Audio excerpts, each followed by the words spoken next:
Hi, this is Phil Shapiro.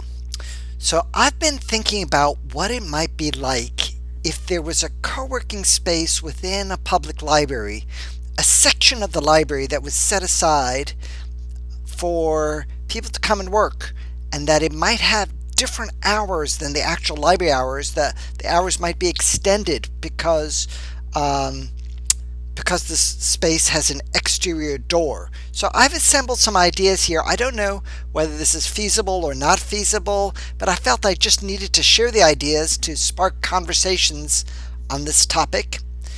It might be beneficial for lots of different communities to be thinking about this kind of thing. So let's take a peek here. Um, I'm thinking that a co-working space within a public library might be a section of the library, like a rectangular section that might be comprised of 1/4 of the library space, or it might be more or less, depending on whether it's a large library or a small library. But this is just a little diagram I made this is what a co-working space might look like, with desks around the edges of the space. They might be 8 or 10 or 15 desks, or 25 desks if you had uh, um, a large library.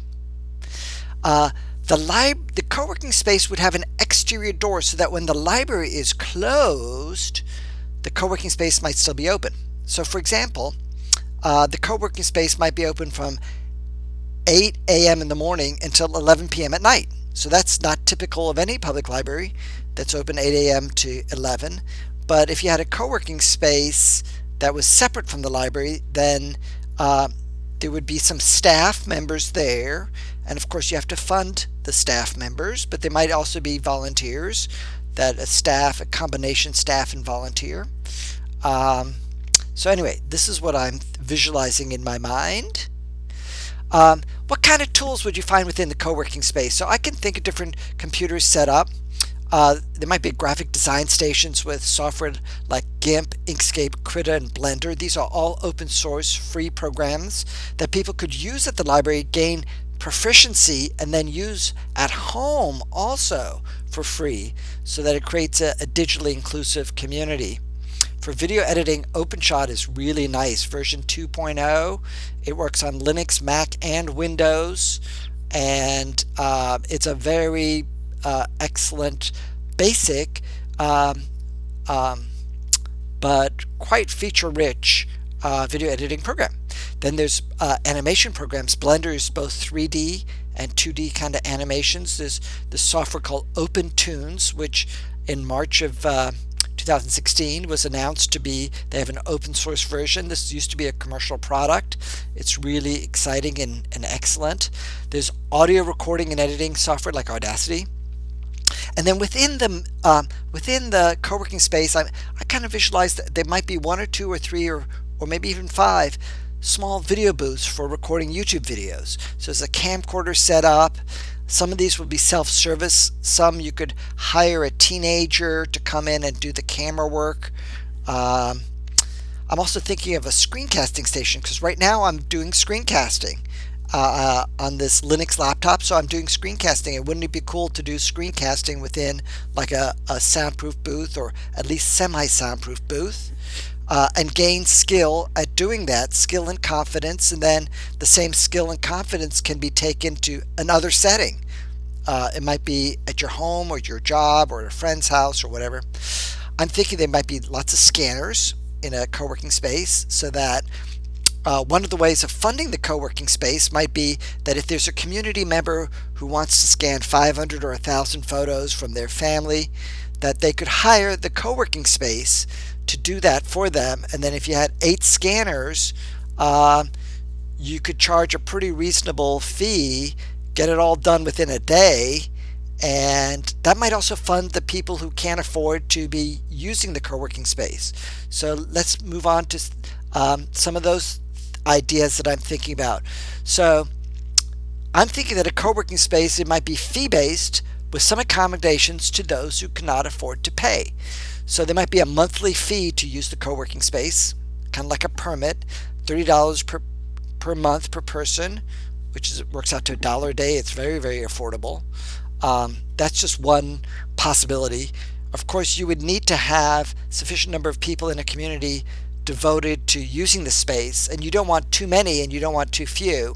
So that's a really interesting discussion to have, whether within a particular community there are sufficient numbers of people who could help fund the space or not. So those who are unemployed, for example, might have 2 months of access per year for free. So if you're unemployed, you can use the space, but you can't use it all year long. You can use it some of the time. The co-working space would have some hours reserved for some fee-based trainings, digital trainings, and some free trainings.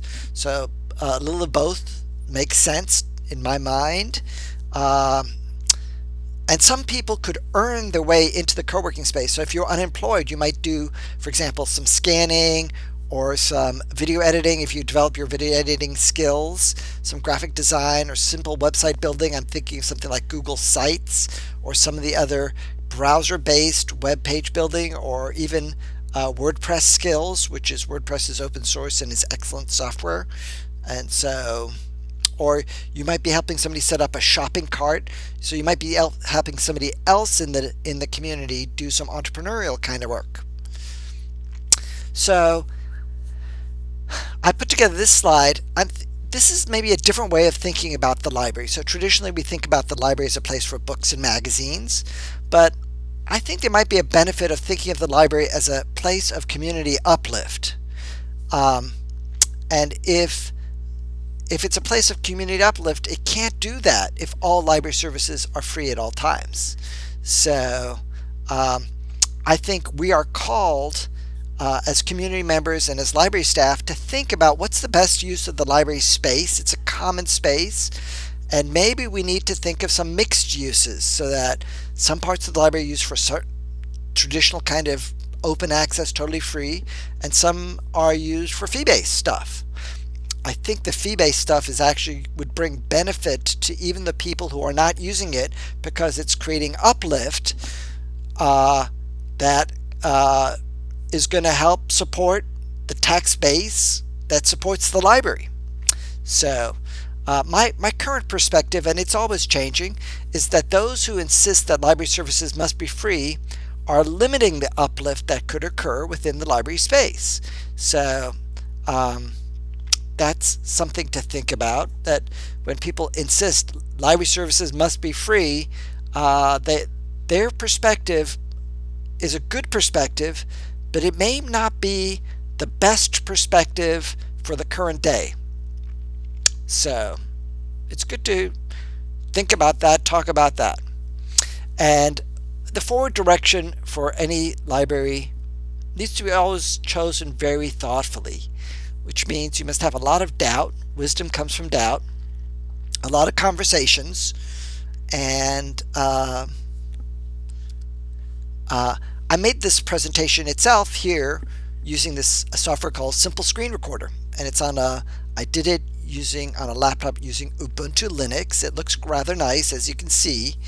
I'm still teaching myself these skills. I used to be using ScreenFlow on a Macintosh, or I used Camtasia Studio. I love that software on Windows. But these days I tend to gravitate towards the free software because it's more inclusive. I like other people to be making screencasts, and I'd like them to do it on donated computers, and I'd like them to do it in a library setting, and I'd like them to do it for free some of the time and pay some of the time. So I choose my own tools deliberately. If you're interested in learning more about choosing tools deliberately, I can recommend Henry David Thoreau's Walden. My brother recommended to me that book when I was in middle school. He was in high school. He said, "This is a really interesting book." And I read it in middle school, and I said, he was right. This is a really interesting book.